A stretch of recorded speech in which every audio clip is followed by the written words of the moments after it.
Olá, essa é a aula de número 5, onde nós vamos estudar as forças conservativas. Em particular, nessa primeira parte, nós vamos estudar o exemplo da gravitação e de forças constantes. Vamos começar analisando o efeito de uma força constante para a gente pegar alguma familiaridade com essas equações. Primeiramente, vamos pensar o exemplo de um corpo que está sujeito a uma força constante. Eu sei que a gente já tratou esse problema aqui algumas vezes, né?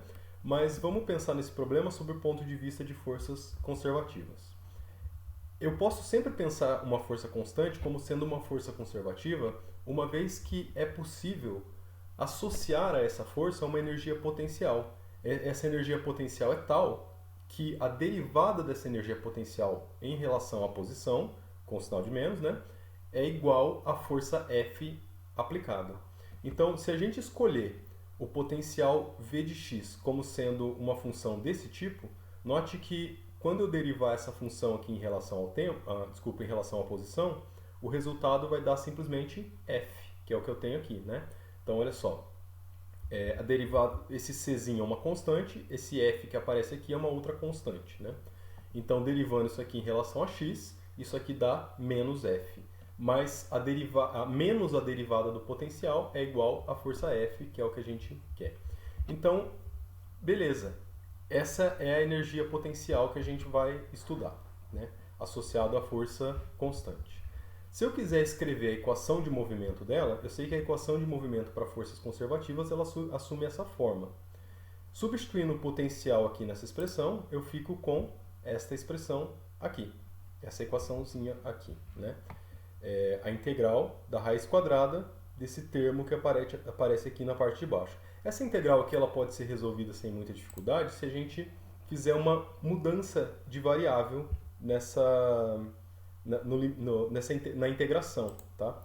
E fazendo a mudança de variável apropriada, a gente resolve essa integral, substitui os limites de integração e daqui em diante são algumas manipulações algébricas que a gente precisa fazer, né? Aqui a gente tem duas raízes quadradas, uma em relação a x e outra em relação a x0, mas com um pouquinho de manipulação algébrica a gente consegue simplificar essa expressão. É claro que essas continhas aqui eu gostaria que vocês refizessem todas elas, com todos os detalhes, né? Para entender como é que isso aqui funciona. Então, procedendo nessa conta, lembre-se que o que eu estou interessado em fazer aqui eu quero resolver essa contaiada toda aqui para conseguir relacionar a variável x com a variável t. Porque o objetivo final de resolver essa equação de movimento é encontrar a função horária do movimento, como é que a posição varia com o tempo. Então, de posse de todas essas continhas que a gente tem aqui, o que eu quero fazer, na verdade, é isolar a variável x, que é essa variável que aparece aqui. Então, fazendo esse isolamento, isolando o x, eu fico com esta expressão aqui. Ou ainda, da forma como ela está escrita aqui na parte de baixo. Note que isso aqui é um pouquinho feio, né? Da forma como isso aqui está representado, porque tem uma raiz quadrada, dentro dessa raiz quadrada tem f, tem x, tem um monte de coisa. Mas a gente pode usar a lei de conservação da energia e aí a gente vai ver que um monte desses termos aqui que parecem bem complicados, na verdade eles podem ser simplificados. Então, primeiro, lembre-se que a energia mecânica é a soma da energia cinética com a potencial, sempre, né, em qualquer ponto da trajetória. Em particular, no instante inicial, a energia mecânica vai ser a energia cinética inicial mais a energia potencial na posição inicial. Então, dessa expressão, eu posso isolar a velocidade inicial e eu vou ver que a velocidade inicial está relacionada com a energia e com o potencial inicial por meio dessa expressão aqui, que é justamente a expressão que vai aparecer nesta equação. Então, fazendo essas substituições adequadas, eu consigo resumir essa expressão aqui mais feia para ela assumir essa forma aqui.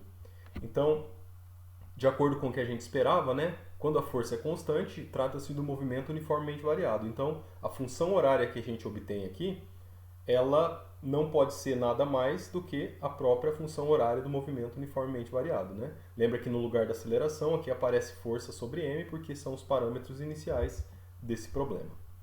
Muito bem, então esse é um exemplo de uma força conservativa. É uma força bem simples, que é a força constante. É claro que Se fosse só para a gente resolver esse problema aqui, não valeria a pena usar todo esse método, né? Resolver um monte de integral e essas continhas chatas. Mas isso aqui é para a gente se familiarizar um pouquinho com esse procedimento.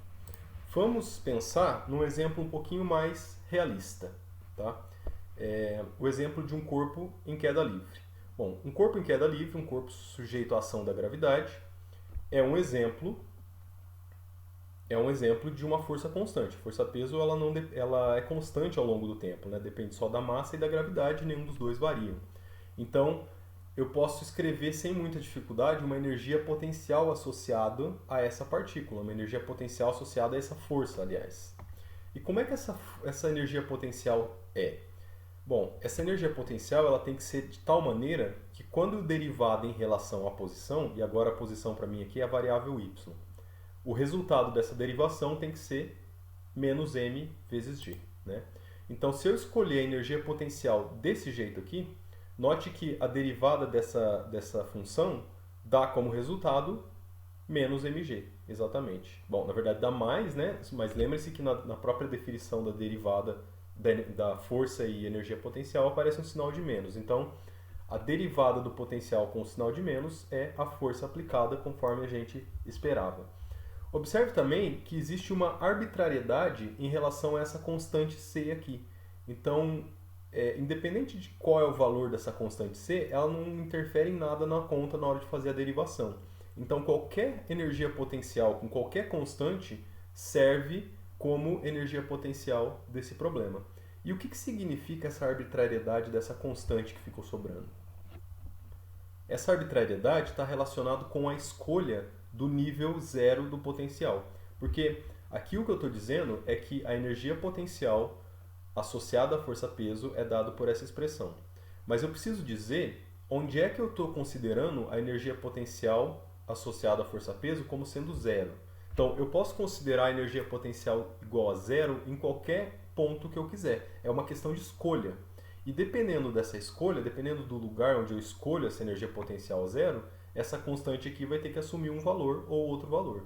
Então, em particular, se eu falar que a energia potencial gravitacional, que é a energia potencial associada à força-peso, ela é zero no nível do chão, ou seja, ela é zero quando o y for igual a zero. Daqui eu tiro que essa constante aqui C vale zero. Então, com essa escolha de energia potencial, se eu falar que a energia potencial é zero nesse ponto, essa expressão se resume a essa fórmula aqui, sem a necessidade de uma constante pendurada nessa expressão. Agora, se eu quiser escolher o nível zero de energia potencial como sendo a altura do prédio, o topo do prédio, tudo bem, eu posso fazer isso também. Só que daí, provavelmente eu vou ter que acrescentar uma constante C aqui para corrigir essa diferença, né? A expressão vai ficar modificada com uma constante extra. Então é uma questão de escolha. A gente tem essa arbitrariedade, é uma escolha e essa escolha não influencia na equação do movimento. Muito bem. Então, tendo a equação tendo a energia potencial associada à força-peso, eu sei que a energia mecânica do sistema é a soma da energia cinética com a energia potencial. Então, se essa partícula aqui, se a maçã que está caindo possui uma energia total E, essa energia total ela tem que ser dividida entre energia cinética e energia potencial. Só que essa expressão aqui, matematicamente falando, ela relaciona a velocidade da partícula com a posição da partícula, né? Então veja, todo mundo aqui é constante. E é constante, 2m, com exceção da velocidade e da posição. Então essa expressão permite que eu escreva a posição da partícula em relação à velocidade da partícula. Tá? É uma equação que fala como é que essas duas coisas se comportam. Eu posso inclusive fazer um gráfico de como que a posição se comporta em relação à velocidade. Veja que isso aqui é o gráfico de uma parábola, né? Se eu fizer o gráfico de y em função de v, ela é uma função tipo v quadrado com um sinal de menos, uma parábola com concavidade para baixo. Então, essa é a maneira como ela se relaciona. Outra coisa, essa constante que aparece aqui é a energia total do sistema. Por vezes não é interessante deixar pendurado ali a energia total, porque é mais interessante a gente representar essas equações com variáveis que façam algum sentido no ponto de vista da cinemática, né? Não do ponto de vista da cinemática, a energia não é uma variável que a gente usa. As variáveis que a gente usa na cinemática são posição, velocidade e aceleração. Então, como é que eu posso substituir essa energia aqui por variáveis cinemáticas para essa expressão ficar mais familiar para a gente? Bom, para isso basta lembrar que a energia mecânica ela é a mesma em qualquer ponto da trajetória, né? Em particular, no ponto mais alto da trajetória, que eu vou chamar de H, né, quando estiver na altura do prédio, isso aqui vai ter alguma velocidade inicial que eu vou chamar de V0, tá? Então, a energia mecânica vai ser a soma da energia cinética inicial mais a soma da energia potencial inicial. Fazendo essa substituição na equação aqui em cima, e depois de algumas pequenas manipulações algébricas, eu consigo reescrever essa equação desse jeito, tá? Note que essa equação aqui é uma equação bem conhecida, né? É a equação de Torricelli, novamente. Ela representa como que a velocidade varia de acordo com a posição. Note que o tempo aqui não entra nessa equação em lugar nenhum, né? É só uma equação entre velocidade e posição. Muito bem. Aquilo para força constante. Agora, quando a gente vai falar de gravitação universal, quando nós vamos falar de movimentos devido à ação da gravidade longe da superfície do planeta, a gente precisa levar em consideração a lei da gravitação universal, né? Que é a força que diz pra gente que a força gravitacional é dada por essa expressão aqui. Se essa é a força gravitacional, qual é a energia potencial associada a essa força gravitacional? Como é que a gente faz para descobrir isso? Agora não dá para fazer mais por tentativa e erro, por chute, porque não vai ficar legal, né? Então, como é que a gente faz para descobrir a energia potencial associada a uma força de uma maneira mais sistemática? Lembre-se que a energia potencial ela foi definida lá atrás como sendo a integral da força em relação à posição, o trabalho, né? Então, a energia potencial, a variação da energia potencial é a integral da força em relação à posição. Substituindo no lugar da força, a gente coloca a força gravitacional, que é isso daqui. A integral de 1 sobre x ao quadrado dá 1 sobre x. Substituindo os limites de integração, a gente tem essa expressão aqui. Então, a diferença de energia potencial entre uma posição inicial e a posição final é dado por essa fórmula, que também depende da posição final e da posição inicial. Agora, lembre-se que existe aquela coisa da arbitrariedade na definição do zero, né? Onde é que é o ponto zero de energia potencial? A gente pode escolher a energia potencial igual a zero em qualquer ponto, isso é arbitrário. Então, a escolha que eu vou fazer aqui é a seguinte. Para esse termo aqui não ficar atrapalhando, eu vou colocar o potencial no ponto x0 igual a zero. Só que eu vou falar que o ponto x0 é um ponto que está lá longe, muito, muito, muito longe, lá no infinito. Então, a definição de potencial, ou de ponto zero que a gente vai fazer aqui é o seguinte, que quando o x é muito grande, lá no infinito, o potencial gravitacional se anula. Então, essa é a escolha que eu fiz. Então, de tal maneira que quando eu fizer essa substituição aqui no limite de integração, essa expressão aqui assuma simplesmente essa forma aqui. Porque se eu trocar x0, x' por x0 e fazer o x0 ir para infinito, né, 1 sobre infinito, esse termo vai desaparecer, vai sobrar só o termo de x e o potencial assume essa forma mais compacta, né, mais bonitinha aqui. Então, essa é a forma da energia potencial associada à força gravitacional. É muito parecido com a força, né? Só que a força gravitacional cai com x quadrado, enquanto que a energia potencial gravitacional cai com x. Para a gente ter uma ideia como que isso aqui funciona no gráfico, né? Esse é o gráfico que representa a energia potencial gravitacional. Note que a energia potencial gravitacional ela é sempre negativa, ó. Tem um sinal de menos aqui e todo o resto aqui é positivo, né? Todo mundo aqui é positivo. Então, ela vai ser sempre negativa. Significa que se a energia total for uma energia positiva, todo o espaço vai ser permitido para o movimento da partícula. Ela pode ser encontrada em qualquer lugar. Se a energia total for zero, beleza, ainda assim a partícula pode ser encontrada em qualquer lugar, porque a energia potencial nunca vai chegar na energia máxima, né? Agora, se a gente escolher uma energia negativa para ser a energia total do sistema, e aqui a energia negativa não tem problema nenhum, porque é só uma questão de zero, né? Se a gente falar que a energia é negativa, só quer dizer que a energia é menor do que a energia do ponto zero. Então, se a gente escolher um valor negativo para a energia, Isso já impõe uma restrição sobre os lugares onde a partícula pode ser encontrada, né? Lembre-se que ela só pode ser encontrada onde o potencial for menor do que a energia total. Então, o potencial ele é menor que a energia total nesse ramo aqui, até chegar nesse ponto. Daqui em diante, o potencial é muito pequeno. Desculpa, o potencial teria que ser muito grande, mais do que a energia total disponível. Então, essa região é uma região não permitida, né? O movimento está restrito aqui.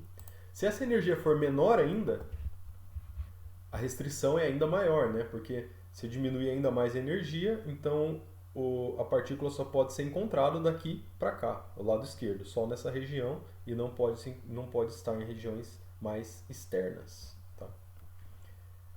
Muito bem.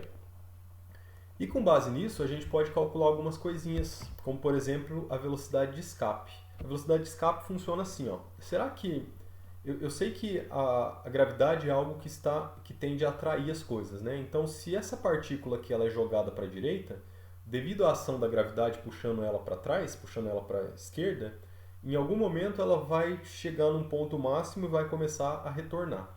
Mas será que se eu jogar ela com velocidade grande o suficiente, será que ela não vai conseguir escapar de tal maneira a nunca mais retornar? Ou seja, escapar da atração gravitacional do planeta?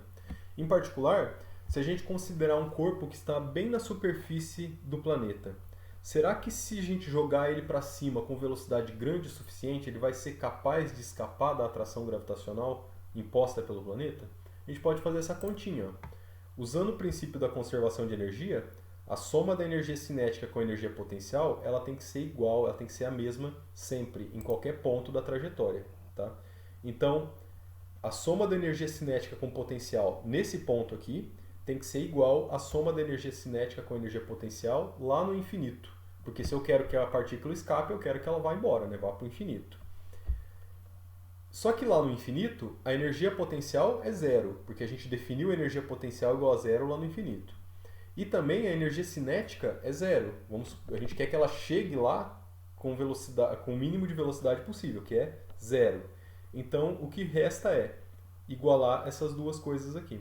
Então, essa expressão dá uma relação entre a velocidade, que eu estou chamando de velocidade de escape, com a posição inicial onde a partícula se encontra. Fazendo essa continha, isolando, né, a velocidade de escape ela é dada por essa expressão.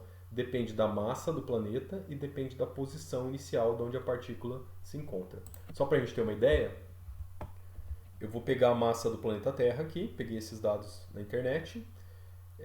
A posição inicial, eu vou pensar um corpo que está na superfície do planeta. Então a posição inicial é R, é o raio da Terra, algo em torno de 6.300 quilômetros. Né? E o G é a constante de gravitação. Fazendo essa estimativa, a velocidade de escape para uma partícula próxima à superfície da Terra é algo em torno de 11,2 km por segundo. Então essa é uma velocidade muito alta, né? Não é 11 km por hora, é 11 km por segundo. Andar 11 km em um segundo. Se a gente conseguir lançar uma pedra para cima com essa velocidade, desconsiderando a resistência do ar e coisas assim, isso é a velocidade mínima necessária para que uma partícula consiga escapar da atração gravitacional da Terra. No próximo exemplo, na próxima videoaula, a gente vai estudar o exemplo de um outro sistema conservativo, que é o sistema de uma força elástica.